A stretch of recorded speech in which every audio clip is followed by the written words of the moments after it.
Have you ever noticed that after spending time with people you feel completely exhausted? It's not because you dislike them, and it's not because you're socially awkward. The real reason? Some people are just energy vampires.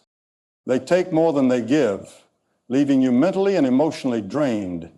Socializing, especially in large groups or with high-energy individuals, can feel like an intense workout for your brain. And if you're someone who values your inner peace, the constant stimulation can be overwhelming. It's not that you don't like people, you just don't like feeling depleted every time you interact. The truth is, solitude feels like a recharge, while social situations feel like a battery drain. And that's not something to ignore. You're not antisocial, you're simply protecting your energy. But here's the kicker.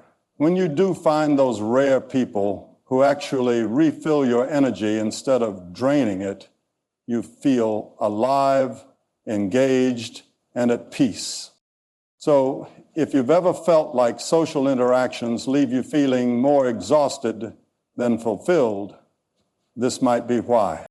For some, social interactions come with a side of anxiety.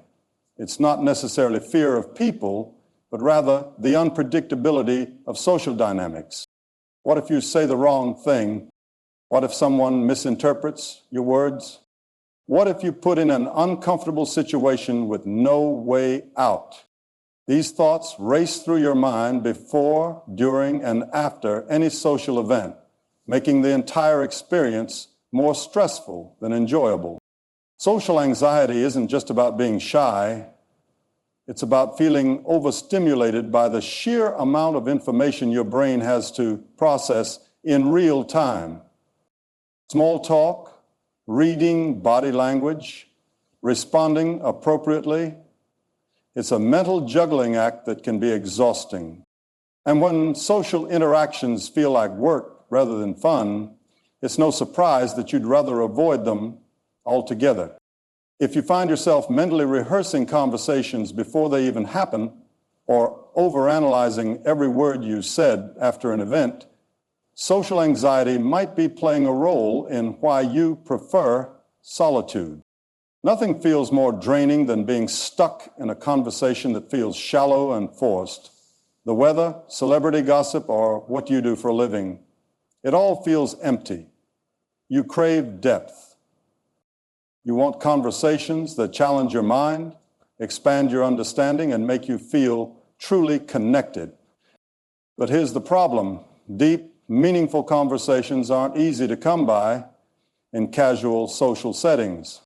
Most social gatherings revolve around surface-level chatter, which can feel like a waste of time. And the more you engage in these types of conversations, the more you realize how disconnected you feel. It's not that you don't like talking to people, you just don't like talking about meaningless things. You want discussions that stimulate your mind, not just fill the silence. This is why you might find yourself gravitating toward one-on-one conversations or preferring written communication where you have time to process and express your thoughts more deeply. If small talk feels like a chore, you're not alone. If you've been betrayed, let down, or hurt by people in the past, it's only natural to develop a sense of caution.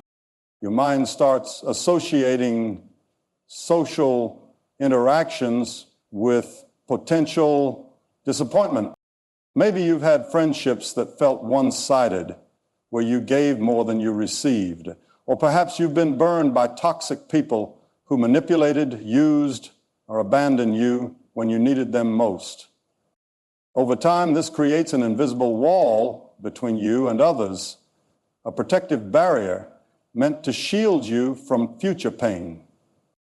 It's not that you hate people, you've just learned that not everyone has good intentions. And let's be honest, trust isn't something you give away freely anymore. If this sounds familiar, it's not a flaw, it's a defense mechanism. But while self-protection is important, it's also essential to recognize that not everyone is out to hurt you. Learning to distinguish between genuine connections and toxic relationships is key to finding people who deserve your time and trust. Some people thrive in social settings while others prefer to navigate life on their own terms. If you're naturally independent, the idea of constantly engaging in social activities can feel restrictive rather than enjoyable. You enjoy your own company, your own thoughts, and your own space. You don't feel the need to be constantly surrounded by others to feel validated or entertained. This doesn't mean you dislike people. It simply means you don't need them around all the time. Independence is often misunderstood as loneliness, but in reality, it's about self-sufficiency. You find fulfillment in your own interests and passions, and you don't rely on social interactions to give your life meaning. While some people recharge through socializing, you recharge through solitude, and that's perfectly okay. In fact, being independent allows you to be more selective about who you spend time with. You don't tolerate energy-draining relationships, and you value quality over quantity when it comes to friendships. Socializing often comes with unspoken rules and expectations. You're expected to smile, engage, respond in a certain way, and sometimes even pretend to enjoy conversations you don't care about. For someone who values authenticity, this can feel exhausting. Why should you have to fake enthusiasm or force interactions just to fit in? On top of that, drama and unnecessary social conflicts are major turnoffs. You don't have the patience for gossip, passive-aggressive behavior, or meaningless disputes.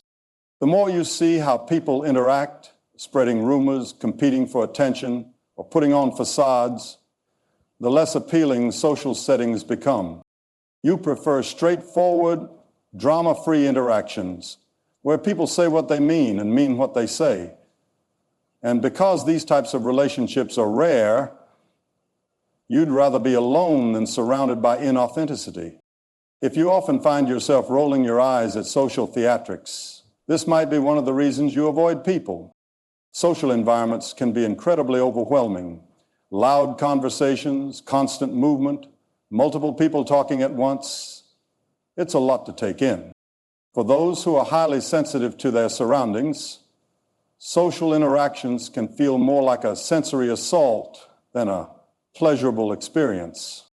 Your brain processes information deeply, which means that even seemingly normal social settings can feel chaotic. Bright lights, background noise, competing voices, your nervous system picks up on it all. This can make socializing feel more like an endurance test than a fun activity. It's not that you don't enjoy human connection, but too much stimulation leaves you feeling drained and mentally fatigued. You function best in calm, controlled environments where you can focus on one thing at a time. And when social interactions feel overwhelming, it's no surprise that you'd rather avoid them. If you often find yourself feeling mentally exhausted after being in crowded or noisy places, this might be the reason why. At the end of the day, sometimes the simplest reason is the most accurate. You just enjoy being alone. Not because you're lonely, not because you're antisocial, but because solitude brings you peace. You enjoy the freedom of your own thoughts, the ability to do what you want without compromise, and the clarity that comes from self-reflection. Being alone doesn't feel empty. It feels fulfilling. In a world that constantly pushes the idea that socializing equals happiness, you've found joy in solitude. You don't need constant interaction to feel complete, and that's a powerful realization. Society often labels solitude as a negative thing, but the truth is, those who embrace it often have the strongest sense of self. You don't avoid people out of fear, you simply prefer your own company. And that's not something that needs fixing, it's something that should be respected. If being alone makes you feel more at peace than being in a crowd, then that's your truth, and it's completely valid. If any of these reasons resonate with you, know that you're not alone. Your preference for solitude doesn't mean something is wrong with you. It means you understand yourself. What are your thoughts? Let me know in the comments. If you've made it this far, drop a 100 in the comments to show you're part of the 1% that values self-awareness.